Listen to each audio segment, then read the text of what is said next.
Irrumpió Alberto Fernández con esta novedad de expropiar la empresa Vicentín. Así lo dijo en términos directos. Va primero una intervención y el proyecto de expropiación al Congreso de la Nación. Muchas dudas abarcan sobre la legalidad o no. Me parece que no sé si es tanto la cuestión legal o la cuestión de la conveniencia económica. ¿Esto cómo nos sitúa? ¿Cómo nos pone? ¿Nos sirve como sociedad expropiar una empresa cuando dentro de poco tiempo vamos a estar pidiendo a los inversores que vengan a la Argentina? ¿Cómo juega esto en un contexto de negociación de la deuda? ¿Juega bien, juega mal? Yo no sé si vamos camino a ser Venezuela o no. La verdad me parece que para llegar a ser Venezuela tenemos que transitar todavía un largo derrotero que no creo que la Argentina tenga en la sociedad un acompañamiento tal. Pero eso me parece que es harina de otro costal todavía, que todavía tenemos que transitar otro tipo de camino. Pero para saber todas esas dudas económicas, siempre lo llamamos a Damián Dipache, quien nos da una mano para entender un poco más la realidad económica. Hola Damián, buen día, ¿cómo te va? ¿Cómo andás? Buen día, Daniel, ¿cómo estás? Un placer, ¿eh? Igualmente, Damián, contame, cuando te enteraste de esto, ¿cuál es el primer análisis que vos haces cuando te dijeron, mira, el presidente de la Nación sale a decir, vamos a expropiar Vicentín? ¿Qué análisis haces vos? Muchos, muchísimos. Hice, en principio, bueno, me dejé llevar por un poco la argumentación, la soberanía alimentaria, la realidad que Vicentín es una empresa que exporta soja, que procesa soja, tanto de aceite como granos, que se venden a China. Es decir, sería una soberanía alimentaria porcina, no sería una soberanía alimentaria argentina. No me parece que pase por ahí. Me parece que, por otra parte, respecto de la generación de dólares que pueda llegar a tener la empresa, representa el 15% de participación del mercado en Argentina, o sea, no es que tiene todo el mercado. El gobierno lo pone como excusa de que podría tener dólares genuinos para intervenir en forma autónoma en el mercado. Y respecto de lo que es empresa testigo, me llamó también la atención respecto de qué podría pasar si es el movimiento de una empresa para condicionar a otras dentro del sector, siendo el Estado público quien pueda ver el movimiento de esa operación privada, que no tiene sentido respecto de la formación del precio. Los precios de las hojas se forman en el mercado internacional, los leemos todos los días en el mercado de Chicago, y esas fueron las tres primeras partes, digamos, de análisis. Después hice otros análisis respecto del financiamiento, y creo que ahí hay una que recibió la empresa, y ahí hay otra lectura también para hacer. Es una Argentina muy injusta, ¿no? Porque cuando una pyme presenta un balance le ponen 400.000 trabas y esta empresa recibió 18.000 millones de pesos. Ujú. Y por otra parte, me quise volver equilibrado y justo yo también, y me recordé de este propio gobierno, no solamente Macri, que le dio 18.000 millones de pesos, cuando sacó el fondo del Bicentenario y le daba el préstamo a las empresas amigas, ¿no? Me acordé de Mm. muchas cosas. Esto me pareció una nota periodística testigo de lo que pasa en Argentina. Consecuencias de esto, futuras inversiones, renegociación de deuda, ¿crees que va a tener allí el impacto de esta decisión? Bueno, sin ninguna duda, imagínate que yo te escuchaba, bueno, si vamos a camino a Venezuela o no, me parece una comparación sin sentido. A mí me interesa ver lo que pasa en nuestro país, y obviamente eso no es atractivo porque rompe el orden jurídico institucional de cualquier empresa que quiera venir a invertir en el país. Incluso se toman decisiones. Esta semana pasó medio de largo, ¿no? Ujú. Pero después de haber debatido 4 años la ley de alquileres, llegamos a una ley que no beneficia al inquilino. Es increíble, ¿no? Que se haya sancionado una ley, por ejemplo, que no beneficia al inquilino, y atenta de alguna manera también contra la situación jurídica del propio propietario, ¿no? Ujú. Eh, que es, digamos, un microinversor, ¿no? En ese sector. Digamos, interviene el Estado de forma sin sentido. Mira, te digo, se hizo el análisis, lo hizo Adorno y lo hacía el otro día. Una persona que alquilaba de 1.200 pesos en el 2017, hoy está pagando 18.000 pesos. Por la nueva fórmula tendría que pagar 35.000 pesos. Digo porque así como se expropia la empresa, se sancionan leyes que no tienen sentido porque perjudica a alguna de las partes y en realidad las dos, ¿no? Mm.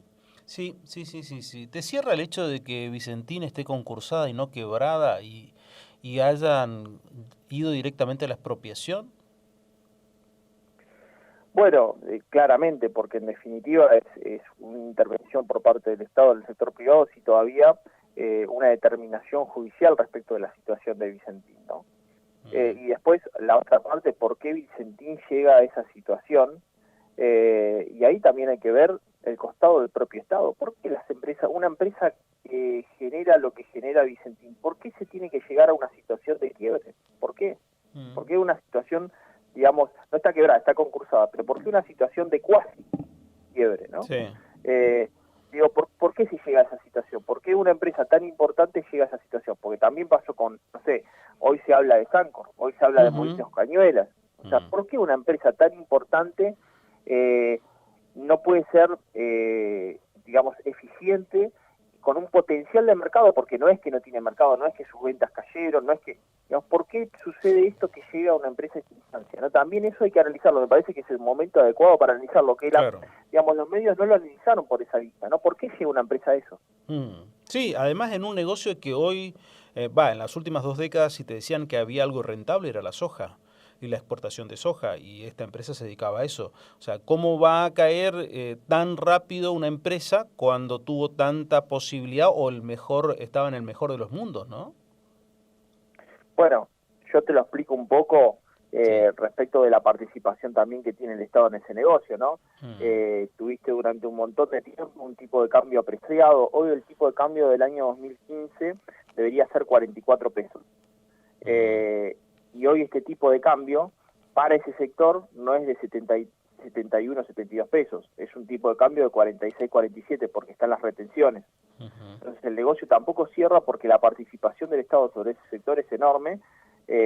Derechos a las exportaciones, por ejemplo, en América Latina no se cobran, Argentina sí los cobra, y por lo cual también hay muy poca posibilidad de reinvertir utilidades sobre el propio negocio para incrementar el nivel de producción y tener más dólares genuinos, ¿no? Sobre un sector clave de la economía.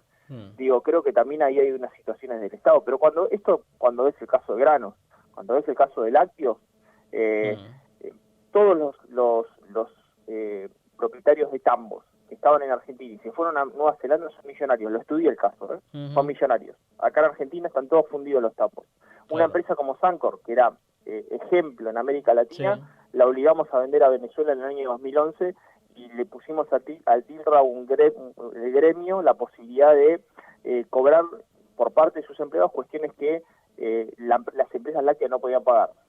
Resultado, del año 1999 a esta fecha tenemos el mismo nivel de producción de leche con más de 7 millones de habitantes más. Sí, Esto sí. es Argentina. Sí, que esa es la parte más preocupante. A mí por lo menos que Vicentín quiebre puede llegar a ser que me impacte, pero me parece que soberanía alimentaria estamos hablando más cerca de Sancor y la preocupación de Sancor por el nivel de arraigo que tiene en la comunidad y por lo que produce. Ahora tengo una consulta.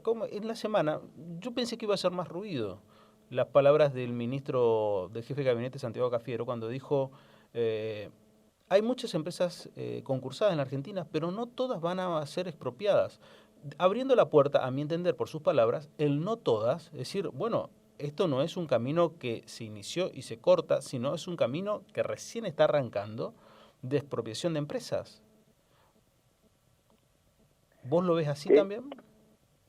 te tomé cortito porque se me cortó justo un cachito de la comunicación, pero me parece que me estabas comentando, Daniel, el tema de que pueda haber otras expropiaciones de empresas. Lo dijo Santiago Cafiero, lo dijo en una entrevista, dijo, hay muchas empresas hay muchas empresas en concurso preventivo, pero no todas vamos a expropiar. Yo me quedo con esa parte que dijo no todas, quiere decir que van No a todas, sí, expropiar sí, otras sí. más. Es que va a pasar eso, y la realidad que ahí va a ser el gobierno quien decida, o el Estado, quien decida cuál es un sector estratégico para expropiarlo o no. Y ahí yo te digo un dato interesante, hay un análisis del año 2016 sobre qué pasó con las empresas estatales. Y fíjate que de 42 empresas estatales, solamente 7 son superavitarias. O sea, después nosotros tenemos que bancar con impuestos el déficit de esas empresas. O sea, no es para el común ciudadano correntino a pie. No es que eso es inerte después a toda la población. En definitiva, si esas empresas que manejadas por el Estado son mal administradas, en definitiva la tenemos que bancar después nosotros con impuestos, ¿no? Claro, claro. Además que otra cosa, el Estado, ¿cuántas empresas? Porque me diste un dato de lo que iba a ser prácticamente una de las últimas preguntas. ¿El Estado es buen administrador? No, es que el Estado no tiene que administrar, el Estado tiene que regular al sector privado y tiene que incentivar al sector privado. Eso lo ponía yo esta semana en el Twitter. Sí. A mí me gustaría ver cómo un Estado incentiva sectores, ¿no? Se habló mucho en Argentina sobre el desarrollismo. El desarrollismo funciona en el mundo. En Argentina es para la corrupción. ¿Qué es el desarrollismo? Seleccionar sectores estratégicos de la economía, financiarlos y bajarle la carga impositiva para que ese sector en el tiempo se desarrolle. Miren lo que pasa en Argentina. Lo seleccionamos. Entonces decimos, bueno, vamos a hacer que el sector textil y calzado se dedique al diseño y la moda. Por decir un sector, ¿no? Porque no podemos competir con China por volumen, no podemos competir con Brasil, pero vamos a dedicarnos al diseño de la moda. Entonces sacamos una línea para el financiamiento para ese sector, para desarrollarlo en el diseño de la moda, un clúster a nivel mundial. Perfecto.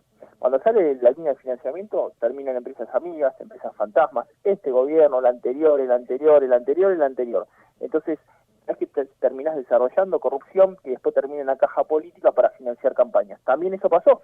De hecho, fíjate que Vicentín es el principal aportante de campaña de Macri.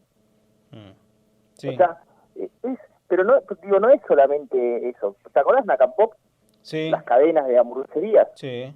Es un sistema, es el sistema, no se pongan banderas políticas los oyentes. No es que uno es bueno y es malo, es todo malo. Claro. Sí. Son iguales. Por más que se quieran mostrar distintos, en el fondo son iguales. Eso es la triste realidad, ¿no? Terminan siendo iguales. Es que lo único que se diferencian es la idea de expresarlo, la idea, digamos, de fondo.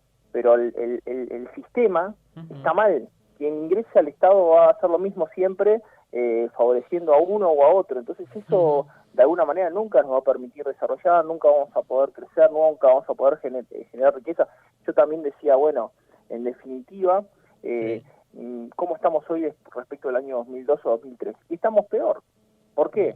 Porque nosotros pensamos que se puede distribuir socialmente sin antes haber generado la riqueza. Y la realidad es que durante 20 años, después del 2002 o 2003, no la generamos, somos más pobres. ¿Se entiende? O sea, queremos seguir distribuyendo. Ahora se habla del IFE, tendría un nuevo plan asistencial. Me recuerda mucho al 2002-2003 con jefes y jefas de hogar.